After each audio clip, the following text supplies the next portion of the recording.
안녕하세요. 재밌는 정치, 즐거운 봄, 언제나 듣고 싶은 이야기만 하고 싶은 수능 특강 정치를 맡은 박봄입니다. 여러분 지금 음악 흘러나오고 있죠?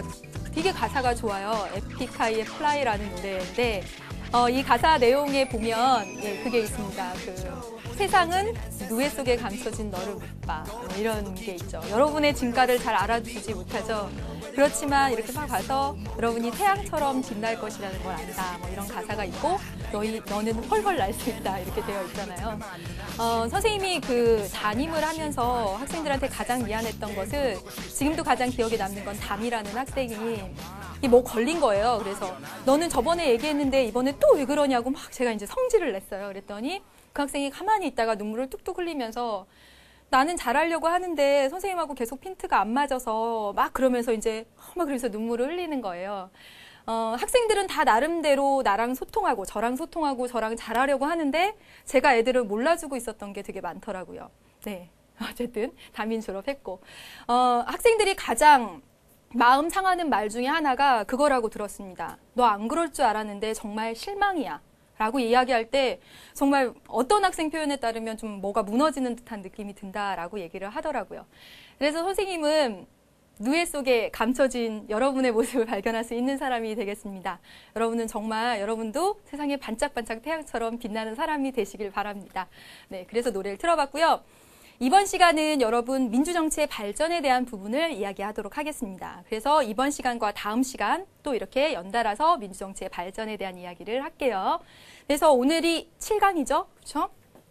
그래서 07하고 민주정치의 발전, 정치의 발전 첫 번째 시간 1. 이번 시간과 다음 시간 걸쳐서 중요한 학습 내용들에 대해서 이야기를 해보도록 하겠습니다.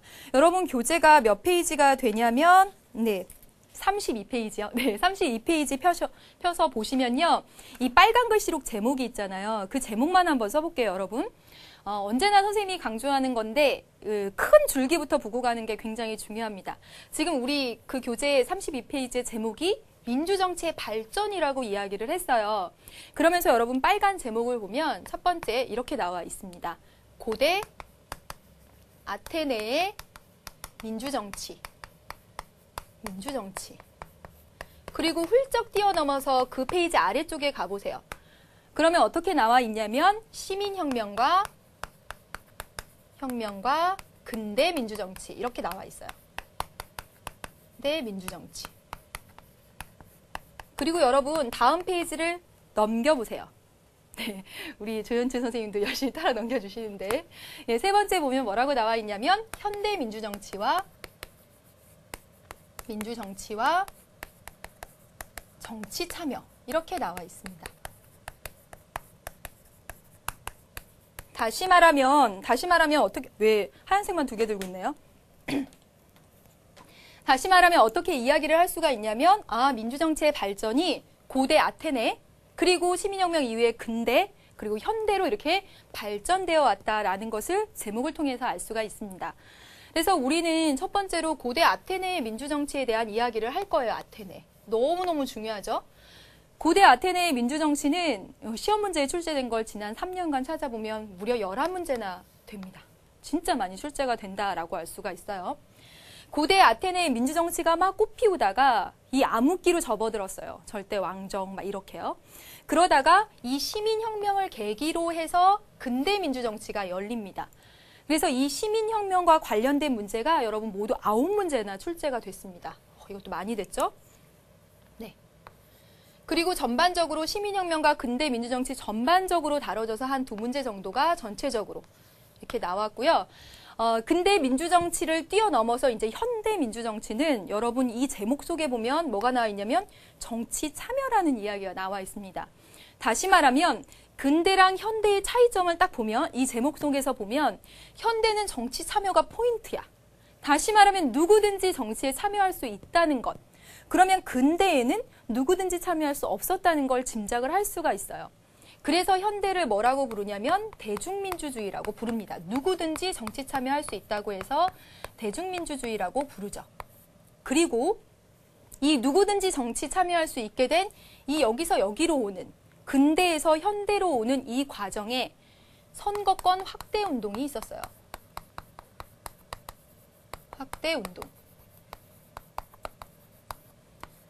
그래서 여러분 지금 보면요.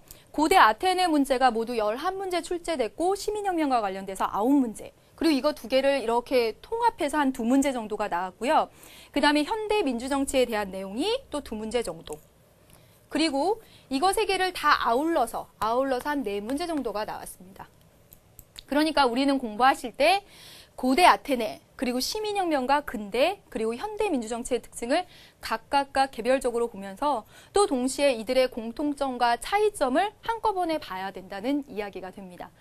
그중에서 가장 비중을 두고 볼 것이 바로 고대 아테네의 민주정치가 돼요. 출제 빈도도 매우 높죠. 그리고 작년 수능에도 출제가 또 되었습니다. 그래서 여기를 진짜 강조하고 싶네요.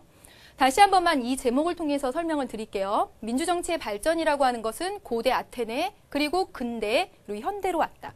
그래서 그 가운데서 고대 아테네에서 꽃피었던 그 민주정치가 암흑기에 있다가 시민혁명을 통해서 근대, 그 다음에 선거권 확대 운동을 통해서 현대로 왔다. 그리고 현대는 누구나 정치에 참여할 수 있기 때문에 대중민주주의라고 부른다까지 말씀드립니다. 그러면서 이거와 관련해서 각각의 민주정치가 가지는 특징들을 2가지씩 이야기를 할 수가 있어요. 그것부터 여러분 먼저 머릿속에 집어넣어 놔야 되기 때문에 그거에 대해서 좀 이야기를 하겠습니다. 자, 보세요. 여기 삐져나왔네, 얘가. 네. 시민의 개념. 시민이란 누구인지, 시민이란 무엇인지. 우리 반에 시민이 있긴 했는데, 네, 보세요. 오늘날 시민은 누구입니까, 여러분? 당연히 저도 시민이고 여기 감독님들도 다 시민이고 여러분들 부모님들 다 시민입니다. 그렇죠? 사회 구성원이죠, 모두가 다. 그래서 현대 사회의 시민은 모든 사람이 됩니다. 모든 사람. 그런데 고대의 시민은요, 고대의 시민은 성인 남자만이 해당이 됐습니다. 성인 남자만이 시민이었어요. 그러면 나머지 누구? 여성, 노예, 외국인. 아테네 사회에서 여성이나 노예나 외국인은 시민이 아니었다라는 얘기가 됩니다. 민주정치라고 할 때 그 민주의 뜻은 시민이 주인이 되는 사회죠. 그럼 여기서 주인은 누구뿐만이야? 이 성인 남자만 주인이 되는 거죠.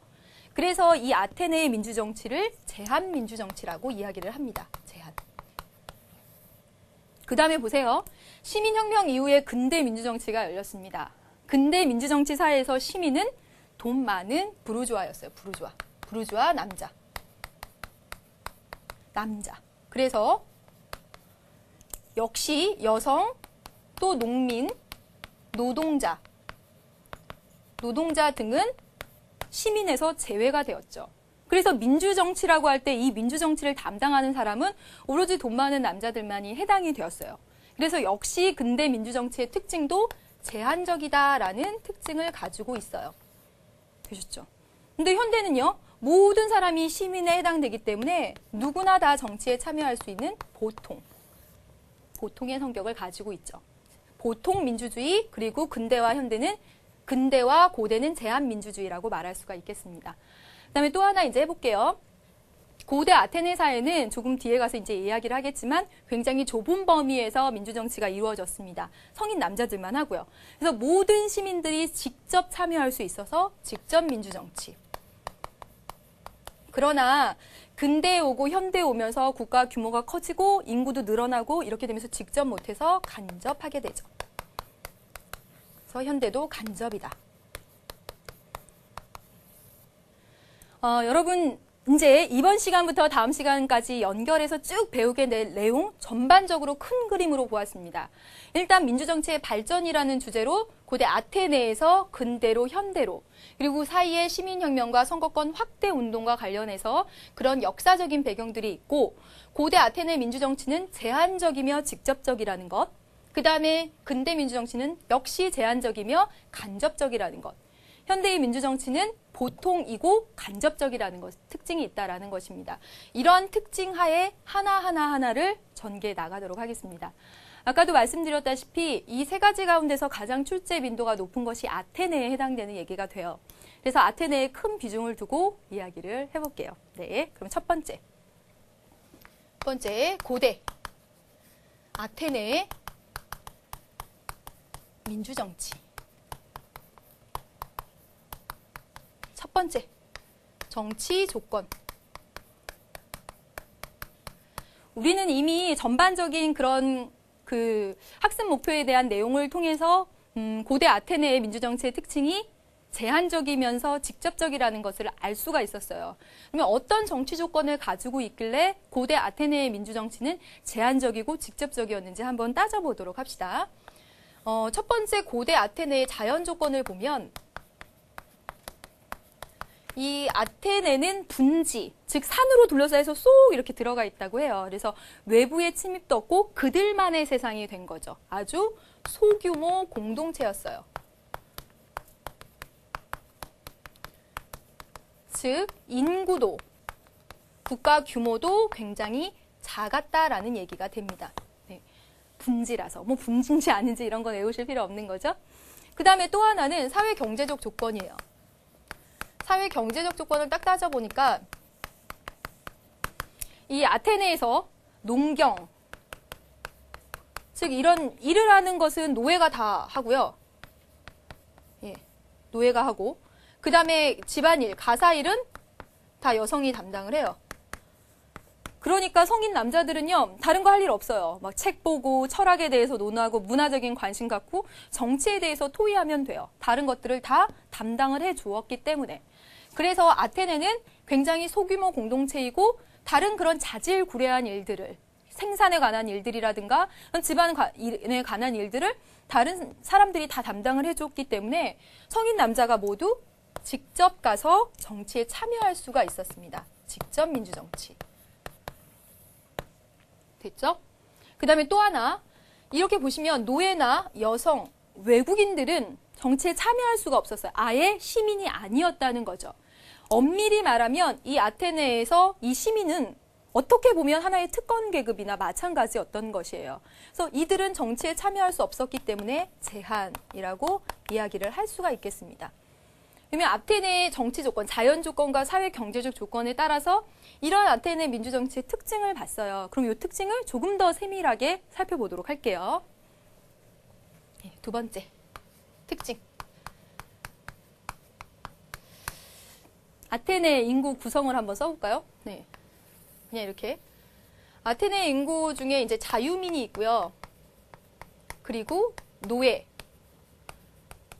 여성, 뭐 외국인 이렇게 있겠죠? 이 비율은 실제로 이렇게 반반이진 않습니다, 여러분. 자유민이 훨씬 더 적었어요. 한 30만 명 정도 인구가 있었다라고 해요. 뭐 역사적 기록에 따라 좀 다 다르기는 하지만 그 중에 한 4만 명 정도가 자유민이 아니었나 이런 이제 책들도 나오는데 이 자유민은 귀족하고 평민으로 구분이 됩니다.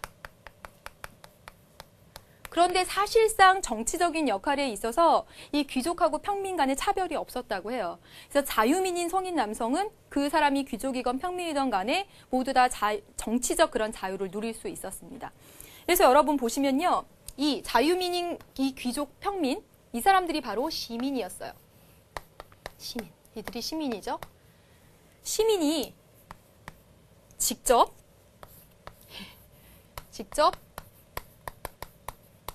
정책 결정, 국가의 의사를 결정합니다.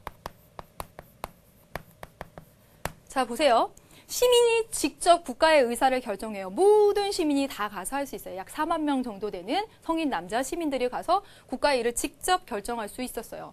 직접 했다는 얘기는 뭐냐면 굉장히 스스로 통치한다는 자치의 원리에 충실하다라는 얘기가 되죠. 여러분 한번 볼까요? 오늘날도 민주주의 국가고 우리가 선생님이 국민 주권, 선생님도 주권을 가지고 있습니다. 근데 선생님이 가서 통치할 수 없으니까 대표를 대신 보냈죠. 따라서 자치하는 방식에는 이렇게 선생님이 직접 갈 수 없으니까 대표를 대신 보내는 간접과 직접 이렇게 두 가지 방식이 있습니다. 근데 그 중에서 더 스스로 통치한다는 그 자치의 원리에 보다 더 충실한 건 직접이겠어, 간접이겠어? 직접이겠죠, 직접이겠죠, 그쵸? 다시요. 자치의 원리에는 직접과 간접이 있는데 간접적으로 스스로 통치하는 것보다, 대표를 통해서 스스로 통치하는 것보다 직접 국가의 의사를 결정할 때 보다 더 자체의 원리에 충실하다라는 것입니다. 그 다음에 또 하나 이야기할 수 있어요. 자, 다스리는 사람과 다스림을 받는 사람이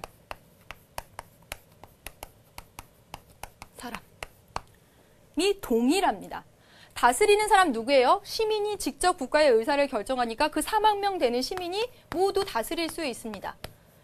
그리고 다스림을 받는 사람이 동시에 그 사회에 있는 시민에 해당이 돼요. 그럼 여러분 이렇게 얘기할 거예요. 어떤 학생들이 여기 노예, 여성, 외국인도 다스림 받는 사람이잖아요. 이렇게 얘기하면 이게 맞을지 모르겠는데 맞을 것 같은데 여러분 자 우리나라 국가기관의 통치자가 우리나라 자동차 다스립니까? 소, 말 다스려요? 아니죠. 그렇죠? 즉 다시 말하면 뭐냐면 다스린다고 했을 때 다스림의 대상도 되지 않았던 것이죠. 여기서. 객체가 되지 못했던 것입니다. 다스림의 대상도 되지 못했던 것이에요. 그러니까 아예 여기는 이렇게 제외가 되는 거죠. 그래서 다스리는 사람도 시민이고 4만 명 되는 시민 중에 번갈아 가면서 다스리는 사람도 시민이고 다스림을 받는 사람도 시민이다. 그래서 아주 유명한 용어로 다스리는 사람을 치자. 그리고 다스림을 받는 사람 피치자. 다스리는 사람과 다스림을 받는 사람의 동일성을 충실하게 구현한다. 라고 이야기할 수가 있습니다. 되셨죠? 네. 그래서 이거 많이 물어보더라고요. 치자와 피치자의 동일성. 이렇게 생각하시면 되겠습니다. 그 다음에 이제 여기서 다시 하나만 하면 이들은 바로 시민이 아니었죠. 시민이 되지 못했죠. 그래서 어떤 성격? 제한된 민주주의다. 민주주의. 이런 성격을 가지고 있다라고 정리하겠습니다. 너무 아테네 이야기가 많이 나오기 때문에 선생님이 가급적 자세히 하려고 합니다. 이제 이 아테네 민주정치의 특징, 자연적 조건, 그리고 사회 경제적 조건을 통해서 특징을 한번 도출해 봤고요. 이제 정말 출제가 많이 되는 아테네 정치제도에 대한 이야기를 해보도록 할게요. 정치제도. 아테네 정치제도를 이야기할 때 크게 3가지 정도의 그 제도를 이야기하고 플러스 1 이렇게 하면 되는데 아주 가장 큰 기관이 민회가 됩니다. 민회. 다시 말하면 시민이 모두 참석하는 회의가 돼요. 그래서 이 민회에는 모든 시민이 참석을 하죠. 모든 시민이 참여할 수 있습니다. 네, 모든 시민이 참여할 수 있는데 이렇게 말하면 틀립니다. 여러분 나오는 것 중 이런 거 나와요. 모든 사회 구성원이 참여한다. 이렇게 말하면 틀린다는 거죠. 분명한 것은 성인 남자, 20세 이상의 성인 남자에 해당되는 그 시민만이 참여한다는 걸. 모든 사회를 구성하는 노예, 여성 아니고요. 시민만이 참여한다는 것 알아두셔야 되겠습니다. 그리고 이 민회에서는 입법, 행정, 군사 등등 국가에 관한 아주 중요한 일을 결정하는 최고의 결정기관, 의결기관입니다. 그래서 여러분 이제 4만 명이나 되는 제가 이제 아테네 시민이라고 쳐요. 여기 이제 시민이면 민회가 열리거든요. 1년에 이제 몇십 번 이렇게 민회가 열리면 제가 오늘 민회 갔다 와야지 하고 저는 갈 수 있고 제 친구도 시민인데 걔는 안 갈 수도 있습니다. 다시 말하면 한 시민이 4만 명 정도 되는데 6천 명 정도의 시민이 오면 그 회의가 열리는 거예요. 그래서 시민이 강제적으로 모든 시민 4만 명이 다 모여서 출석 체크해서 이렇게 열린다기보다 시민은 누구나 민회에 갈 수 있다라는 것이죠. 그래서 6천 명 정도 이상 모이면 민회가 열리고 국가의 중요한 일들을 결정하게 됩니다. 그리고 이 민회에서 하는 일 중에 중요한 일이 뭐냐면 도편추방제입니다. 이 도편추방제는 이따가 따로 떼서 다시 설명을 할게요. 이 도편추방제는 민회에서 하는데 민회에서 어떻게 하는 거냐면 위험한 인물이 있어요. 독재할 것 같아. 그런 위험한 인물을 이 민회에 있는 이 시민들이 비밀 투표를 해가지고요. 어디다 비밀 투표하냐면 도자기 조각에다가 비밀 투표를 해가지고 외국으로 10년 동안 추방하는 그런 제도입니다. 이 도편 추방제도 민회에서 실시되고 있었다. 그래서 민회가 전반적으로 아테네 민주정치의 정말 중심, 민주정치 제도의 중심이라고 생각하시면 되겠습니다. 이제 이 중에서 이 민회에 있는 모든 시민들 있죠. 이런 모든 시민들이 추첨이나 요거까지 안에 들어가면 좋겠다. 다시 그릴까요? 이런 거 되게 싫어하죠, 여러분. 그릴 때 막 이렇게 그리는 게 더 좋은데. 이렇게. 여러분 싫어해요? 어쩔 수 없어요, 여러분. 네, 이렇게. 그래서 민회에 대해서 이야기를 했습니다. 그럼 민회에는 모든 시민이 참여해요. 4만 명 중에 6천 명 이상 참여하면 열리고, 어쨌든 모든 시민이 참여한 가운데 이 시민들 중에 추첨 혹은 윤번 순서를 정해서 번호대로 통해서 일부는 평의회를 구성하기도 하고요. 그리고 재판소. 재판소의 구성원이 되기도 합니다. 정말 민주정치죠. 그래서 제가 아테네 시민이면 여기 민회에 참석했다가 추첨이나 순서대로를 통해서 평의회 구성원이 될 수 있어요. 500명 뽑는데 거기 나가서 국가의 일을 또 담당할 수가 있고, 또 각 부족별로 추첨을 통해서 제가 배심원에 뽑히면 재판관에 가서, 재판소에 가서 열심히 이제 사법부에 관련된 일을 또 하게 되는 것이죠. 그렇죠? 왜냐하면 이 아테네 시민은 아까도 이야기했다시피 뭐 생산에 관한 것, 그리고 가정일에 관한 것을 다 담당하는 사람들이 있었기 때문에 얼마든지 정치적 권리를 향유할 수 있었던 것입니다. 그래서 이 평의회에서 하는 일은요, 민회를 1년에 몇 번 열지? 그때 열었을 때 뭐 언제 열지? 하는 민회 의사 일정, 이런 것 등을 정한다던가, 아니면 민회에서 토의할 사항, 민회에 제안할 안건을 결정한다던가, 이런 일들을 합니다. 그럼 절대 이런 거 안 외우셔도 돼요. 평의회가 뭔지 이제 궁금해하니까.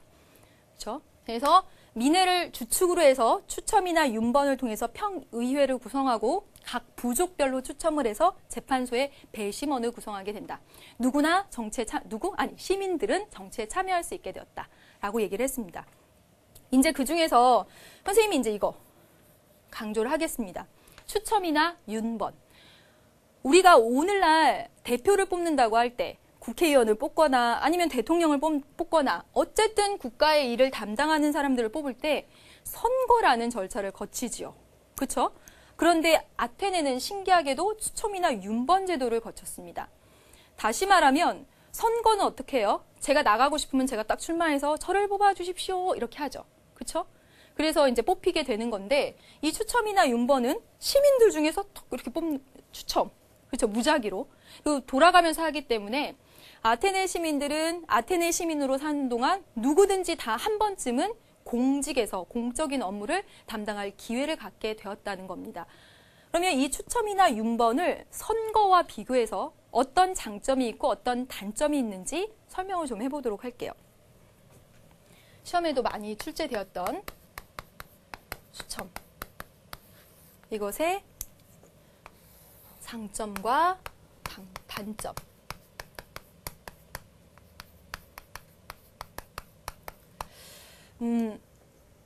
여러분 저랑 지금 현재 반기문 사무총장님이랑 반기문 사무총장님이 유엔 사무총장직을 다 잘 수행을 하시고 다시 이제 우리나라로 귀국해서 우리나라 국정을 이제 담당하도록 오셨다고 해봅시다. 그래서 반기문 사무총장님이랑 저랑 두고 만약에 외교부 장관, 외무부 장관을 선출한다고 해보세요. 선거를 한다고 해보세요. 저 뽑히겠습니까? 절대 안 뽑히죠. 누가 저를 뽑아주겠어요? 다 반기문 사무총장님이 외무부 장관이 될 거예요. 그렇죠? 근데 추첨으로 하면 제가 뽑힐 가능성도 있죠. 그렇죠? 그래서 추첨으로 했을 때 장점과 단점을 써보면, 첫 번째, 누구나 나라의 정치에 참여할 수 있는 기회를 공평히 갖는다는 그런 장점이 있습니다. 국정 참여의 기회가 아주 공평하다. 선거를 통해서는 저는 죽었다 깨어나도 외교부 장관이 되고 또는 통일부 장관 이런 거 못할 거예요. 그런데 추첨을 통해서 한다면 내가 시민이라면 얼마든지 그런 기회를 가질 수 있다는 그런 장점이 있습니다. 또 두 번째는 여러분, 어떤 그 선출된 사람, 선출자의 사회적 지위나 재산의 영향이 약화되겠죠. 만약에 저랑 반기문 사무총장님이랑 선거에서 나가면, 선거에 출마를 하게 되면 그 반기문 사무총장님의 사회적 지위, 그동안의 경력, 그런 것들에 따라서 그분이 될 가능성이 훨씬 높습니다. 저는 그것도 없고 아무것도 없지만 제가 될 수도 있죠, 추첨을 하면. 그렇죠. 그래서 그 선출된 사람의 사회적 지위나 얼마만큼 재산을 갖고 있느냐, 재산, 그런 것에 대한 영향을 받는 정도가 약화된다. 그런 장점이 있습니다. 그에 반해서 단점은요. 되게 크지 이거. 전문성이 떨어지죠. 전문성이 떨어집니다. 그 직위에 가장 적합한 사람을 뽑지 못할 가능성이 커요. 그렇죠. 사실 외무부 장관이라는 그 직위에 적합한 사람은 저보다 반기문 사무총장님이실 거예요. 근데 추첨을 하게 되면 오히려 제가 뽑히는 경우에는 전문성이 더 떨어지고 제가 가장 적격한 사람이냐라고 하면 또 그렇지 않다는 거죠. 그다음에 또 하나 있습니다. 또 하나 뭐냐면 국민의 동의 절차를 거치지 않았죠. 동의가 없었죠. 그렇죠? 그냥 추첨해서 뽑아진 거니까. 그래서 이런 장단점이 있다는 것도 여러분 꼭 알아두시길 바랍니다. 아테네 민주정치와 관련해서 이 추첨이라는 아주 특별한 제도가 있기 때문에 자주 선거와 비교해서 모의평가나 또는 실제 수능에서도 많이 출제가 되고 있습니다. 그래서 선생님이 이렇게 이야기를 해봤습니다. 네. 이제 아까 하나 있어요. 뭐 있었죠? 예, 도편추방제. 도편추방제에 대한 부가 설명을 한다라고 이야기를 했죠. 네. 도편추방제도 엄청나게 많이 나옵니다.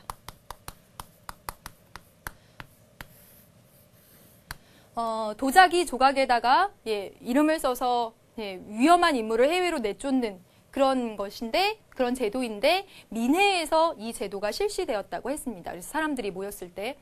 근데 이 도편추방제를 했을 때 좋은 점도 있지만 나쁜 점도 있습니다.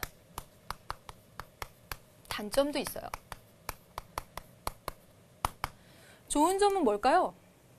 정말 위험한 사람, 독재를 저지를 것 같은 사람이 정치 권력을 행사하는 것을 막을 수가 있죠. 그렇죠? 다시 말하면 정치 권력을 통제할 수가 있습니다. 그래서 정말 독재를 저지를 것 같은 사람, 위험한 인물들을 잘 써서 이렇게 내쫓으면 그 나라 민주정치가 발전할 거 아니에요. 그런 장점이 있는가 하면 이 도편추방제에 관련해서 시험 문제에 많이 나오는 건 이 단점과 관련해서입니다. 이게 악용되었다는 거죠.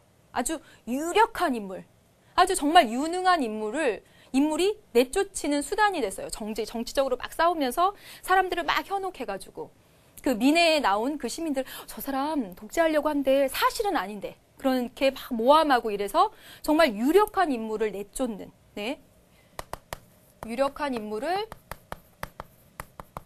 추방하는 정쟁의 도구가 됐습니다. 정치적 정쟁의 도구가 됐죠. 그래서 실제로 이런 모습에서 보여지는 것은 뭐냐면 어리석은 다수에 의한 정치의 모습, 중우정치의 모습이 보여요. 시민들 전체가 다수결로 해가지고 내쫓았는데 알고 보니 그 사람은 정말 유력하고 유능한 인물이었다라고 하면 이것이 바로 어리석은 다수에 의한 정치죠. 그래서 도편추방제의 단점이 중우정치로 전락하게 되었다라는 점을 이야기할 수 있겠습니다. 그러면서 정말 이 시험에 자주 나오는 것이 바로 이 도편추방제와 비슷한 것, 유사한 오늘날의 제도예요. 그게 뭐냐면 국민소환제입니다. 국민소환제. 물론 그런 말 안 쓰죠. 담임 선생님이 너 소환했어 이런 말은 안 쓰지만 담임이 너 오래 이렇게 많이 하죠. 그렇죠? 근데 담임 선생님이 소환한다 일로 이거죠. 그렇죠? 이게 뭐예요? 국민소환. 국민이 소환한다, 국민이 부른다는 거예요. 잘한 일로 부르겠어요? 잘못한 일로 부르겠지, 그렇지? 국민이 소환해서 즉 어떤 사람을 선출직 공무원을 임기 중에 해임시키는 제도입니다. 여러분 자 보세요. 선출직 공무원이라고 되어 있네요. 선출직 공무원, 여러분 공무원이 되는 방법에는 두 가지가 있습니다. 하나는 시험을 봐서 되는 거고 하나는 선거에 나와서 되는 거고요. 그래서 뭐 동사무소나 시청에 계셔서 공무를 보고 계신 분들은 열심히 공부하셔서 뭐 교사 열심히 공부하셔서 된 분들이 있는가 하면 국민의 선거 절차를 통해서 예를 들면 뭐 서울시장, 예를 들면 경기도지사, 또 예를 들면 대통령, 또 국회의원 이런 분들은 국가의 업무를 담당하고 있는데 선거를 통해서 국가의 업무를 담당하고 있는 거죠. 이런 선출직 공무원들이 잘못했을 때 임기 중에 국민이 뽑아줬으니까 국민이 잘라버릴 수 있는 제도. 그게 바로 국민소환입니다.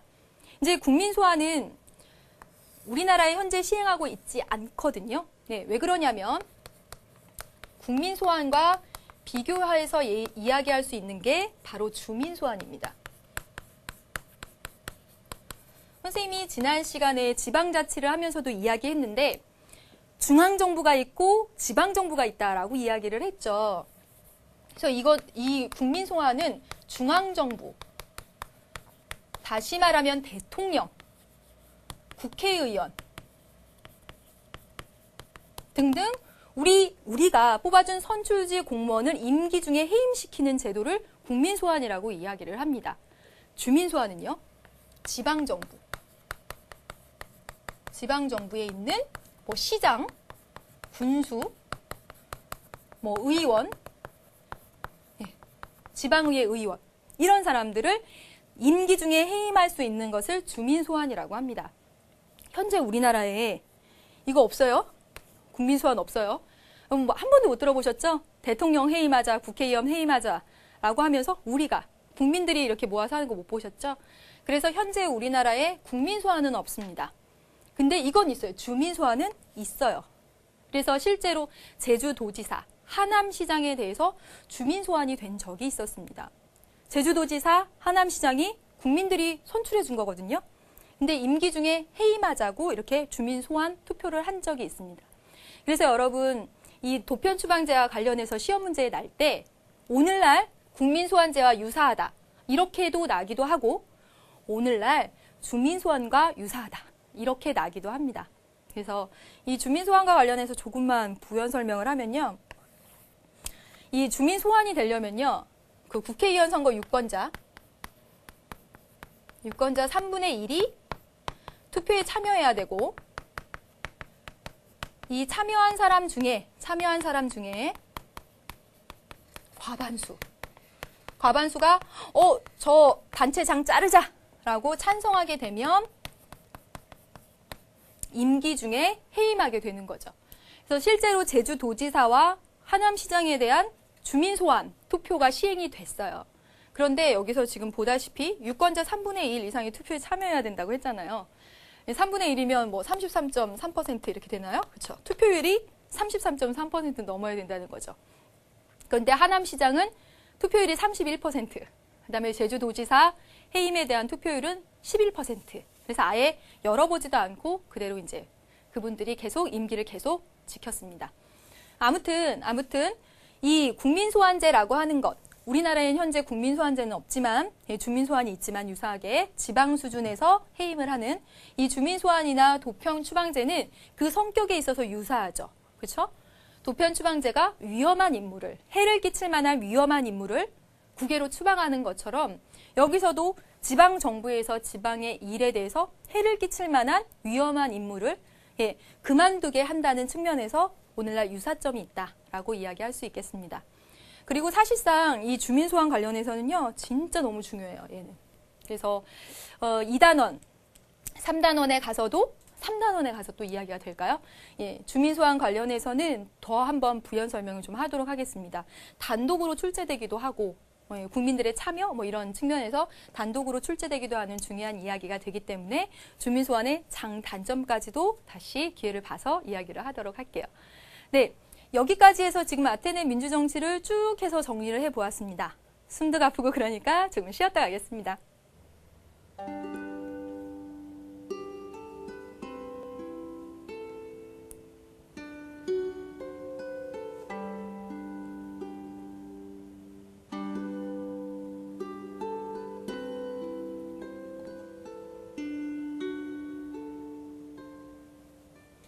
제가 본 2인자 중에서 가장 행복한 2인자는 박명수 씨가 아닌가 이런 생각을 합니다.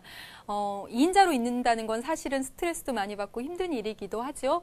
그런데 이제 강호동 씨가 이야기를 했던가요? 경쟁자가 있기 때문에 발전할 수 있었다 이런 이야기도 하잖아요. 여러분에게는 분명 누군가 경쟁할 사람 그리고 그 사람 때문에 힘든 친구들도 있을 겁니다. 넘지 못하는 산처럼 느껴져서. 근데 그가 있기 때문에 그 사람이 있기 때문에 그 학생이 있기 때문에 여러분이 발전할 수 있는 겁니다. 힘내십시오. 네, 아테네 민주정치가 워낙에 중요하다 보니까 아테네 민주정치 중심으로 해서 설명을 하고 있습니다. 그래서 대략적인 개념을 아니지. 아주 자세하게 개념을 여러분에게 설명해 드렸습니다. 그러면 이 아테네 민주정치와 관련해서 어떻게 시험 문제로 출제되고 있는지 한번 확인해 보도록 하겠습니다. 지금 고3 2010년 6월 평가원 문제입니다. 지문 한번 읽어볼게요. 이런 지문 하나하나 놓치지 않으시면 놓치지 않고 세세하게 공부를 하는 게 너무너무 필요할 것 같다라는 생각 듭니다. 문제 풀고 맞춰버리고 이렇게 끝나면 그건 기출분석도 아니고 아무것도 아니에요, 여러분. 그럼 보겠습니다. 고대 아테네 민주정치에서 민회는 여러분 나왔네요. 시민이 누구나 참여하며, 다시 말해서 모든 시민, 성인 남자, 20세 이상의 성인 남자가 참여할 수 있었다라고 이야기를 했습니다. 그리고 보세요. 입법, 행정, 군사에 관한 그런 모든 일을 심의하는 최고의 의결기관이다라고 이야기가 되네요. 그래서 세금도 결정하고요. 외교에 관련된 사항도 이 민회에서 결정을 합니다. 그다음에 그리고 이 민회가 언제 열릴지 하는 그런 의사 일정하고 민회에 제출된 안건을 결정하는 일은 여기 보세요. 추첨이 아테네 민주정치에 굉장히 독특한 것이라고 이야기를 했죠. 추첨으로 선출된 시민들로 구성된 평의회. 500인 평의회가 있고요. 500명을 뽑는다는 거죠. 그 가운데 이렇게 또 나눠서 50인 평의회도 있고 그렇습니다.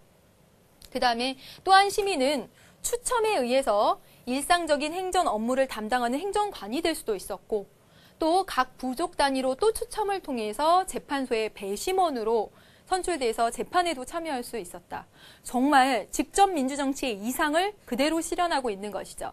그래서 다스리는 사람 시민, 다스림을 받는 사람 시민, 치자와 피치자의 동일성을 실현하고 있다는 것을 알 수가 있습니다. 그다음에 또 문제 볼게요. 예, 지우개가 여기 있네요. 네, 지금 고2 2008년 6월 문제입니다. 지금 보시면요, 이 아테네 사람인가 봐요. 네, 이렇게 얘기합니다. 집정관들은 이름이 적힌 도자기 조각에, 그래서 도편이죠. 도자기 조각이 몇 개인지 세어보시오. 도자기 조각이 6,000개가 넘는 사람은 향후 10년 동안 여기서 추방된다. 국외로 추방된다라고 했습니다. 도편 추방제고요. 위험한 인물을 비밀 투표를 통해서 해외로 추방하는 도편 추방제 6,000표 이상을 얻었을 때 어디서? 민회에서. 그래서 민회가 하는 대표적인 제도라고 이야기를 했습니다. 그다음에 이것과 유사하게 오늘 현대사회, 오늘날 그래서 이렇게 비교해서 시험 문제에 자주 출제되니까 가장 기본적인 사항이 되기도 하고 또 얼마든지 활용해서 적용해가지고 어려운 문제로도 나올 수가 있습니다. 보세요. 주민소환법의 시행 이후 처음으로 땡땡시에서 시장 소환 투표가 실시되었다. 아마 하남시가 될 겁니다. 그렇죠? 그래서 투표 결과 유권자의 3분의 1 이상이 투표하고 그리고 투표해야 되는데 그 유효 투표율이 31%에 그쳤다. 하남시 그 주민소환 투표에 해당이 됩니다. 여러분 아시죠? 여기에 나오는 다 사례들은 실제 사례들을 넣는다는 거. 그래서 이것도 정확합니다. 네. 그래서 이 도편 추방제와 주민소환제가 아주 유사한 성격을 가지고 있다. 어떨 때는 국민소환제라고 나오기도 하지만 오늘날 우리나라에서 적용되고 있는 것이 주민소환이니까 주민소환을 예로 들어서 설명이 되었습니다. 네, 여기까지 해서 어떻게 적용되고 있는지 기출문제 통해서 확인을 해봤고요. 우리 이제 교재의 내용들 통해서 정리를 한번 해보도록 하겠습니다. 자, 보세요. 정치 조건부터 볼게요. 소규모 공동체이기 때문에. 즉 뭐냐면 국가의 규모가 작고 영토가 작고 그리고 이렇게 작고 이렇게 할까요? 네, 인구가 많지 않았기 때문에 구성원이 많지 않았기 때문에 직접 민주정치가 가능했다라는 것이죠. 오늘날은 영토도 넓고 그리고 국민도 너무너무 많아서 5천만 명 다 모여서 할 수가 없잖아요. 그래서 오늘날은 간접민주정치를 하고 있고 고대 아테네에서는 소규모 공동체이기 때문에 직접 민주정치 가능했다. 그리고 더구나 주민 생활을 한번 봐보세요. 노예가 농사를 하고 여성들이 가사를 하기 때문에 이 자유민에는 귀족과 평민이 다 들어가는데 어쨌든 정치적 권력은 같은 이 자유민인 성인 남자들이 이런 공적인 일에 종사할 수 있었다는 거죠. 얼마든지. 그래서 직접 민주정치가 가능했다라는 정치적 조건을 볼 수가 있었습니다. 그다음에 다음 넘겨주세요. 그 다음에 보세요. 아테네의 정치 제도입니다. 지금 보면 크게 세 가지로 나눌 수가 있어요. 민회, 평의회, 재판소. 그리고 민회에서 이루어지는 도편 추방제. 이렇게. 다 출제가 굉장히 많이 되는 용어들이니까 여러분 다 기억하셔야 되겠고요. 그 중에서 민회를 볼게요. 자유시민, 자유민, 성인 남자가 참여하는 입법, 행정, 군사에 관한 최고 의결 기관입니다. 여기서 모든 것을 다 결정한다고 말을 할 수가 있어요. 됐죠? 그 다음에 아주 중요하게 추첨과 윤번제로 공직을 담당한다라고 이야기를 했습니다. 그래서 선거와 비교해서 추첨제의 장점과 단점을 이야기했죠. 기억나십니까? 추첨을 했을 때 장점은 누구나 공적인 업무를 담당할 수 있는 기회를 누구나 갖게 된다는 것. 그리고 선생님의 사회적 지위가 별 볼 일 없고 제가 가진 돈이 별 볼 일 없어도 그것들을 떠나서 공적인 업무를 담당할 수 있게 된다는 장점이 있는 반면에 전문성은 떨어지고 국민들의 동의 절차를 거치지 않았죠. 선거라는. 그쵸? 그런 단점도 있다라고 아까 설명을 드렸습니다. 꼭 알아두셔야 돼요. 그다음에 도편 추방제 봅시다. 지금 보세요. 민회에서 한다고 했죠? 민회에서. 그렇죠? 그래서 민회에서 시민들이 비밀 투표를 통해서 비밀 투표로서 위험한 인물을 국외로 보내는 것입니다. 방금 전에 우리가 자료에서도 그 시험 문제에서도 봤다시피 6,000표 이상을 얻으면. 그렇죠? 근데 보세요. 정적을 제거하기 위한 수단으로 악용이 되었습니다. 정치적 전쟁의 도구로 사용되었다는 것이죠. 정말 유능하고 유력한 인물을 내쫓는데 하는, 그렇죠. 그래서 무슨 정치? 주무 정치의 모습을 보이기도 했다는 것입니다. 정치. 그 다음에 여러분 지금 보세요. 오늘날 국민소환제와 유사하다. 국민소환제 아까 말씀드렸죠? 중앙정부 차원에서 선출직 공무원을 해임시키는 것인데 우리나라는 주민소환제를 하고 있기 때문에 주민소환제와 유사하다. 이렇게 써도 된다라고 말씀을 드렸습니다. 그 다음에 평의회 보세요. 민회에서 추천과 윤번으로 선출된 시민들로 구성이 되고요. 그다음에 민회의 의사 일정, 그 다음에 안건 등이 어떻게 되는지 그런 걸 결정하는 역할을 한다고 되어 있네요. 그 다음에 재판소는 각 부족에서 선출된 배심원들이 그죠? 다수결로 재판을 한다라고 되어 있습니다. 다시 한번 말씀드리지만 이 아테네 민주정치는 직접 민주정치를 하면서 시민들 모두가 언젠가 한 번쯤은 공직에 담당할 수 있는 진정한 의미의 그런 직접 민주정치를 했죠. 그렇지만 한계점도 있었죠. 넘겨주세요. 자 보세요. 지금 말한 대로 직접 민주정치 했습니다. 직접 민주정치 했으니까 자치 원리에 아주 충실하죠. 자치하는 방식에는 두 가지가 있는데 간접보다 직접이 훨씬 더 충실할 거 아니에요. 그래서 치자와 피치자가 동일하다. 그런데 여성, 노예, 외국인 다 제외한 제한된 민주정치로서 어찌 보면 이 아테네 시민이라는 이 시민이 어찌 보면 하나의 특권 계급처럼 이렇게 보여지기도 한다라고까지 설명을 드립니다. 네, 여기까지 해서 지문에 있는 우리 교재의 개념 정리 부분을 다시 한번 정리해 보았습니다. 이제 필수 자료 한번 볼까요? 여러분 그 옆 페이지입니다. 자, 이런 필수 자료는 얼마든지 인용돼서 나올 수가 있죠. 한번 볼게요. 기원전 508년에 클레이스테네스는 페이시스트라토스가 도입한 이 참주정은 독재정치 같은 거거든요. 변질된 독재정. 독재정치를 붕괴시켰다. 아울러 그는 이러한 체제에 참주, 독재자가 나타나는 것을 막기 위해서 일련의 정치 개혁도 실시했어요. 그래서 이 클레이스테네스가 아테네 민주정치를 막 꽃피운 그런 사람인데 어떤 정치 제도를 단행했는가 딱 봤더니 아테네 행정구역을 새로 나누고 모든 시민들에게 참정권을 부여했습니다. 그래서 자유민인 성인 남자 중에 평민들도 참정권을 다 갖게 되는 것이죠. 그래서 이제 새로이 참정권을 획득한 시민들은 중앙 정치에 참여할 수 있게 되었고 그에 따라 권력의 중심도 바로 시민들이 모두 구성원이 되는 민회가 바로 권력의 중심이 되었다라는 것이죠. 그래서 아테네 민주제에서 입법권은 시민 전체가 참여하는 법을 만드는 권한도 민회에 있었고, 그렇죠. 1년에 10회 이상 모이는 민회는 법률 제정 권한뿐만 아니라 여기 보세요. 이 독재를 저지를 위험한 인물들을 10년간 해외로 추방할 수 있는 권한. 이거 뭐죠? 도편 추방제죠. 그렇죠? 도편 추방제 이런 권한도 가졌다라고 되어 있습니다. 1년에 한 10번 이상 모였는데 어떤 자료에는 뭐 40번 정도 모였다. 이런 자료들도 있습니다. 그래서 이 시민들로 구성된 500인 회의는 행정의 최고 감독권을 가졌고 또 법령 제안권도 가지고 있다. 이렇게 되어 있네요. 그래서 좀 넘겨주실까요? 네. 그리고 지금 보세요. 그리고 어느 누구도 500인 회의에 추첨을 통해서 500인 평의에 들어가잖아요. 근데 어느 누구도 2번 이상 추첨될 수 없기 때문에 보통 시민이면 누구든지 한 번쯤은 통치자가 될 가능성이 있었다. 직접 민주주의의 이상을 실현할 수 있는 거죠. 그렇죠? 다 읽어보도록 하십시오. 그다음에 아래 기출문제 마지막으로 확인해 보도록 하겠습니다. 자, 2008년 수능 평가 문제예요. 자, 보세요.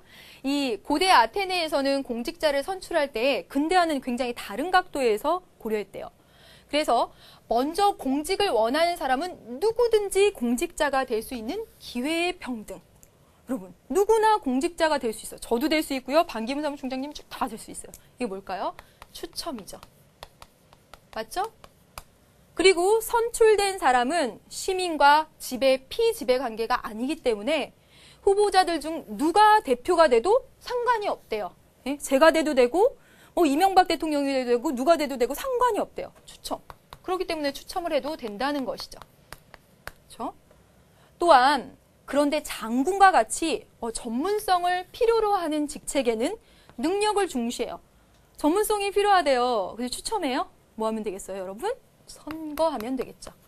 그렇죠?